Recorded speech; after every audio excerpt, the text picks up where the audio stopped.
Müzik tarihi sandığın sanda eski. İnsanlar ilk çağlardan beri müzik yapıyorlar. Büyük ihtimalle ilk duydukları müzik rüzgarın uğultusuydu. Sonra hüzünlerini ve sevinçlerini ifade ettikleri nameleri mırıldanmaya başladılar herhalde. İlk müzik aletlerinin de vurmalı olduğunu, sonra da rüzgarı taklit etmek için kemikten ilkel bir flüt yaptıklarını tahmin etmek hiç de zor değil. Büyük bir ihtimalle böyle başladı ve gelişti müzik tarihi.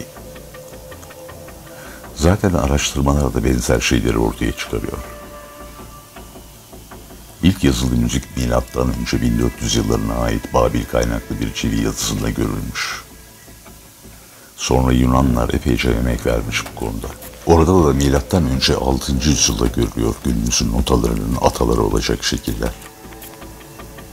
İnsanların üzerinde bu kadar uğraştığı, önemsediği bir sistemi müzikle ilgilenenlerin göz ardı etmesi mümkün mü? Nota yazmayı ve okumayı öğrenmek zorundayız. Düşük seviyede bile olsa en azından basit notaları okumak ve hatta yazmak durumundayız. Bu videomda nota okuma eğitimi için önce en temel bilgileri anlatacağım, sonra da ilginç bir egzersiz önereceğim. Haydi başlayalım. Hepsi 7 adet nota ismi var. Bu notaları solfej dediğimiz do, re, mi, fa, sol, la, si ifadeleri, harfler ve bir de sayılarla tanımlıyoruz. Bu arada bir parantez açalım ve merak edilen bir konuyu kısaca anlatalım. Deniyor ki do, re, mi heceleri nereden gelmiş? Bir de neden A'dan başlamıyor da C'den başlıyor? Üstelik do neden en başta? Antik Yunanistan'da A harfinden başlayarak isimlendirilen Eolian skalası çok meşhurmuş. Bugünün do majörü gibi. Ancak sonraları diğer modların bulunmasıyla Eolian'ın saltanatı bitiyor. Do majörün saltanatı başlıyor ve günümüze kadar da geliyor. Ancak harfleri değiştirmeye gerek görmüyorlar. Onun için A'dan değil C'den başlıyor ana skala. 11. yüzyılda İtalyan teorisyen Guido Varezzo, vokalistlerin ve koro elemanlarının parça prova ederken akılda kalacak heceleri kullanmasının daha kolay olacağını düşünüp ünlü bir ilahinin ilk 6 mısrasının ilk hecelerini alıp do, re, mi, fa, sol, la diye isimlendiriyor notaları. Si sonradan geliyor. Ancak günümüzde İngilizce konuşulanlar başta olmak üzere bazı ülkeler müzik öğretiminde harf sistemini kullanırken Avrupa ülkeleri başta olmak üzere içinde ülkemizin de bulunduğu bazı ülkeler solfej kullanmaktadır. Şimdi tekrar piyanoya dönelim. Piyanoda 8 tane do var. Bunlardan 7 tanesi kendi bölgesinin başlangıç sınırıdır. Önce bölge ya da zon nedir ona bakalım. Bölge ya da zon bir piyanoda herhangi bir do ile ondan sonra gelen ilk si notası arasındaki 12 tuşun yer aldığı piyano bölgesidir. Notalar ise bölge isimleriyle birlikte söylenir. Do 1, re 6, fa 3 gibi. Piyano nota ile çalınırken bu bölgelerin önemi daha iyi anlaşılacak.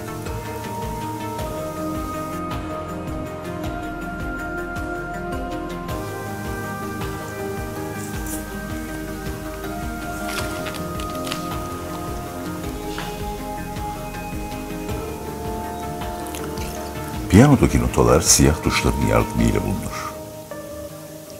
Örneğin do her zaman ikili siyah grubun solundaki tuştur. Re her zaman ikili siyah grubun ortasındaki tuştur. Mi siyah ikilinin sağındaki tuştur.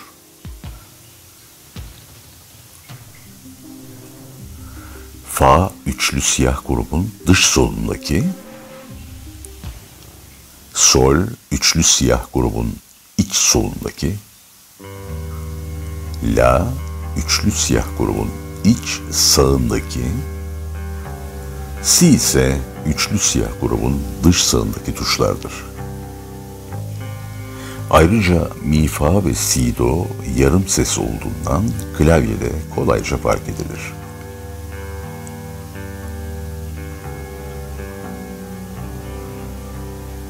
Her bir bölgede 7 adet nota, 5 adet de bu notaları yarım ses tizleştiren ya da yarım ses pesleştiren siyah tuşlar bulunur.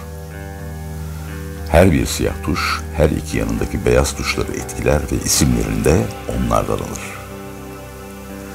Örneğin ikili siyah tuşun ilki hem do notasını tizleştirir hem de re notasını pesleştirir.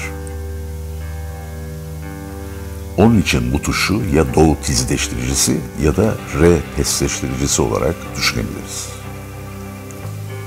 Ancak bunu do tizleştiricisi ya da re pesleştiricisi yerine Fransızca sözcükler olan diyez ya da bemol kullanarak do diyez ya da re bemol şeklinde ifade ederiz. Dolayısıyla do diyez ve re bemol aynı siyah tuş olduğu için aynı ses verirler. İkinci bir örnek için üçlü siyah grubun ilkini ele alalım. Bu tuş hem fa sesini yarım ses tizleştirir hem de sol sesini yarım ses pesleştirir. Şimdi biraz piyanomuzdan uzaklaşarak notaların yazıldığı kağıtları inceleyelim. 5 adet çizgi kullanılır nota yazmak için. Bunlarda 4 adet boşluk oluşturur. Bu sisteme porte yani dizek denir. Notalar ya iki çizgi arasındaki boşluğa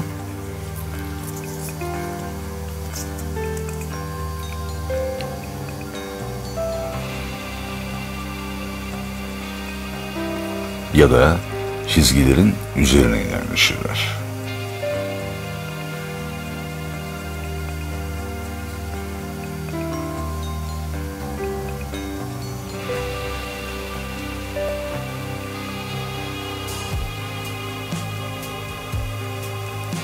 Portenin dışına çıkan notaların ne olduğu ilave kısa çizgiler konarak belli edilir. Bu çizgilere ledger denir. Notaları porteye yerleştirdik ama hala hangi nota oldukları belli değil. Notalar dizekteki konumlarına göre kimliğe kavuşur. Bunun için anahtarlar kullanılır. Bu anahtarlar portenin başına yazılarak 5 çizgiden birini işaret eder. Örneğin yukarıdaki portedeki anahtar sol anahtarıdır. Sol anahtarı sol 4'ün yerini gösterir. Çünkü kuyruğu alttan ikinci çizgi olan sol çizgisinin üzerindedir. Bir anahtar da aşağıda var. Onun da adı fa anahtarı. Tahmin edeceğiniz gibi onun da başı alttan 4. çizgi olan fa notasının çizgisini gösterir. Bu da fa 3 çizgisidir. Fa 3 notasının nereye konulacağını gösterir. Fa anahtarının dizeğine sol elin, sol anahtarının dizeğine ise sağ elin çalacağı notalar yazılır. İstisnalar dışında sol el 1 ile 3, sağ el 4 ile 7. bölgelerde çalışır. Bütün dünyada sol ve fa anahtarlarında çizgilerdeki ve boşluklardaki notaların hatırlanması için akılda kalıcı ifadeler kullanılır. Biz notaların isimlerini hatırlatacak tekerlemeler yerine notaların kendilerinden oluşan ifadeleri tercih ediyoruz. Bunlar sol anahtarındaki boşluklar için fa, la, do, mi, fa, la, do, mi, çizgiler içinse mi, sol, si, re, fa, mi, sol, si, re, fa. Fa anahtarındaki boşluklar için la, do, mi, sol, la, do, mi, sol. Çizgiler içinse sol, si, re, fa, la, sol, si, re, fa, la. Piyanoda 8 do var demiştik. Şimdi bu do'ların dizekteki yerlerine bakalım. En altta gördüğümüz do piyanodaki ikinci bölgenin başlangıç noktasıdır. Fa ve sol anahtarları arasındaki boşlukta gördüğümüz iki nota da do 4'tür. Her iki dizekteki do'ların birbirlerinin ayna görüntüsü olduklarına dikkat edin. Bunlar yerlerini ezberlemekte kolaylık sağlayacak. Şimdi de dizekte tüm bölgelere bakalım. Burada bölgelerin başlangıç ve bitiş noktalarını görüyoruz. Tüm bölgelerin başlangıç noktaları ilgili do'dur. Bölgelerin bitiş noktaları ise her biriyle ilgili si notasıdır. Fa ve sol dizeklerinde piyanodaki 4 bölgenin notalarını rahatça görebiliyoruz. Bunlar 2, 3, 4 ve 5. bölgelerdir. Birinci bölgeden nota kullanacaksak do 2'nin altına doğru ek çizgiler kullanıyoruz. 6. bölgeden itibaren ise okumayı kolaylaştıracak işaretler kullanılır. Bunlara daha sonra bakarız. Şu ana kadar gördüğümüz ve nota okumada bize rehberlik edecek araçları sıralarsak, fa ve sol anahtarları, do'ların yerleri, fa la do mi, mi sol si re fa, la do mi sol ve sol si re fa la sözcükleri ve bölgeler. Son ve çok önemli bir aracımız kaldı. Aralıklar. Şimdi aralıkları bir göz atalım. Burada Batı müziğindeki aralıkların bir listesini görüyoruz. Peki aralıkları dizekte nasıl algılayacağız? Piyanoda görsel olarak algılayabiliyorduk. Piyanoda aralıkları nasıl gözle algılıyorsak, dizekteki aralıkları da aynı şekilde algılayacağız. Notalar arası mesafeyi dikkate alarak. Aralıkları kullanmamızın nedeni nota okurken zamandan kazanmak, gördüğümüz notanın ne olduğunu hafızamızdan alıp getirene kadar görme duyumuzu hızından faydalanmak bize zaman kazandıracak. Aralıkları ya harmonik olarak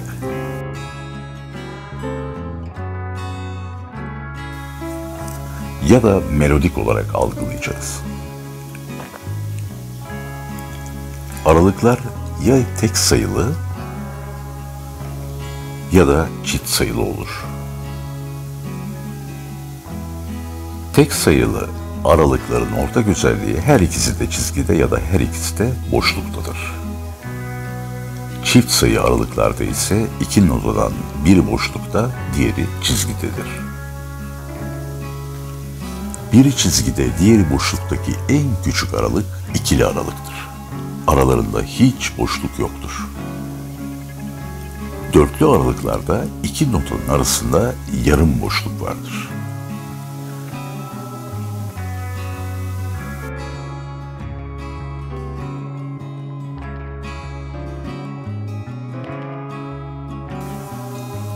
Altılı aralıklarda boşluk sayısı 1,5'tur.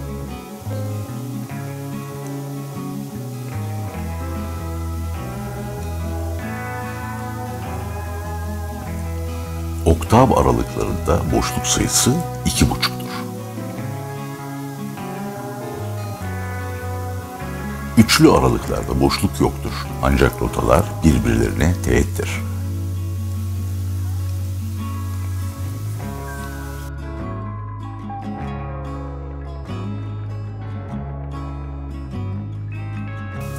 Beşli aralıklarda toplam boşluk sayısı 1'dir. Yarım boşluklar toplanır.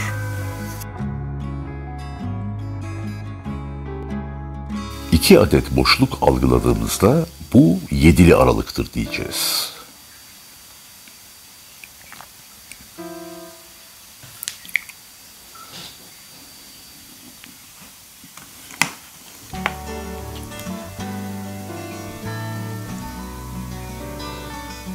Üç adet boşluk ise 9'lu aralığı söyleyecek bize. Bilgileri öğrendik ve artık notaları söylediklerinde piyanoda gösterebiliyoruz. Hatta basit notaları da çalabiliyoruz. Ancak notaları kitap gibi okuyamıyoruz. Oysa ne güzel olurdu bilmediğimiz müzikleri doğru bir şekilde çalmak. İşte bu noktada sight reading kavramı devreye girer. Sight reading kısaca gördüğünü okumak ve çalmak fiillerinin beraber yapılmasını ifade eder. Bir kitapta yazılanları görür görmez okuruz. Sözcüğe bakarak, hatta bazen cümleye bakarak algılarız. Harfleri, heceleri birleştirmeyi hiç düşünmeyiz. İşte burada algılama yeteneğimiz ön plana çıkar.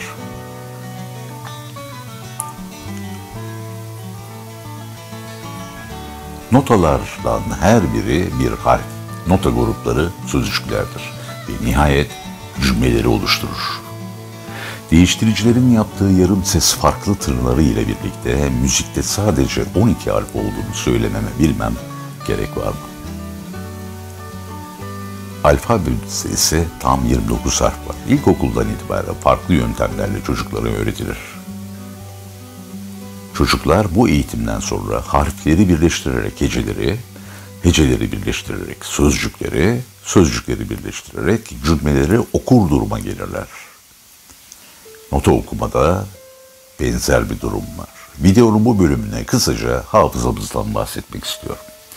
3 çeşit hafızamız var. Duyusal, kısa süreli ve uzun süreli. Duyusal hafızamız milisaniyeler kadar bir süre içinde unutuyor. Kısa süreli hafızamız ise saniyeler içerisinde. Uzun süreli hafızamız ömür boyu unutmuyor. Yeni bir notaya bakarken gördüğümüz şey duyusal hafızamızda milisaniyeler mertebesinde kalacak ve kaybolacak. Öğrenmeye çalıştığımızda bilgi işlenmek üzere kısa süreli hafızaya alınır. Bilginin buradaki ömrü saniyeler mertebesindedir. İşletilip uzun süreli hafızaya atılamazsa silinir. Öğrenmeye başladığımızda kısa süreli hafızada bilgi işlenir ve uzun süreli hafızaya kaydedilir. Buna öğrenme diyoruz. Videonun bu bölümüne kadar izlediyseniz uzun süreli hafızanıza bazı bilgiler atılmıştır. Ancak tüm müzikal terimleri hatasız anlasak ve tanımlayabilsek dahi bu piyanoyu nota ile çalabilmemize henüz yeterli değildir. Bunun için uzun, devamlı ve disiplinli bir pratik gerekecektir. İşte buna da eğitim diyoruz. Eğitimimizde bir partisyona baktığımızda duysal hafızamızın doğrudan kas hafızasına görüntü gönderip işlem yaptırmasını hedefleyeceğiz. Çalışmaya başladığımızda öğrenme aşamasındaki bilgilerimizin işe yaramadığını göreceğiz. Çünkü yeterli pratiği yapmadığımız için notaya baktığımızda bilgiler anında duysal hafızada silinecek, kısa süreli hafızaya işlem yapmak üzere gidemeyecek. Her şeyi sırayla yapacağız. 6 yaşında kitaplara bakar bakmaz okuyabiliyor muyduk? Önce piyanodaki sesleri, bölgeleri, sonra da dizekteki notaları ve piyanodaki bölge karşılıklarını öğreneceğiz. Sonra pratiğe başlayacağız. Birçok pratik yöntemi var. Ben burada kendi uyguladığım bir yöntemi sizlere göstereceğim. Beğenilen bir eserin partisyonunu internetten alıyorsunuz. Zorluk derecesi hiç önemli değil. Piyanonun başına geçiyorsunuz. Değiştirici işaretlerini, artikülasyon işaretlerini, zaman işaretlerini, nota değerlerini gözetmeden bu videoda anlatıldığı gibi sadece nota ve bölgesine odaklanın. Notaları bölgeleriyle beraber klavyede bulmaya çalışın. Unutmayın, amacımız sadece dizekteki notaları piyanoda göstermek. Sadece beyaz tuşları kullanın. Re bemol gördüğünüz yerde re, mi bemol gördüğünüz yerde mi basın. Üst üste notaları beraber basmaya çalışmayın. Bunlar ileride. Teker teker çalın. Önce üstteki, sonra alttaki. Çok yavaş, sabır gerektiren bir çalışma. Amaç notaya bakar bakmaz klavyedeki yerini bulup çalmak ve bunu hızlandırmak. Bunun için bu videoda anlatılan rehberlerden faydalanın. Hatırlayalım. Fa ve sol anahtarları, do'ların yerleri, fa, la, do, mi, mi, sol, si, re, fa, la, do, mi, sol ve sol, si, re, fa, la sözcükleri, bölgeler ve aralıklar.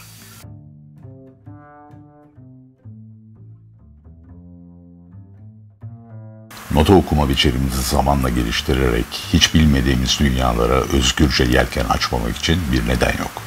Yeter ki bıkıp usanmadan disiplinli bir çalışma temposu ile pratik yapalım. Nasıl ki okumadan kendimizi geliştiremez, yerimizde sayarsak, müzik yazısında okuyamazsak çok fazla ilerleyemeyiz. Ben Göksel Canerli, bugün de anlatacaklarım bu kadar. Umarım bir fikir vermiş, soru işaretlerini ortadan kaldırmışımdır. Herkese keyifli pratikler dilerim, sağlık ve huzurla kalın.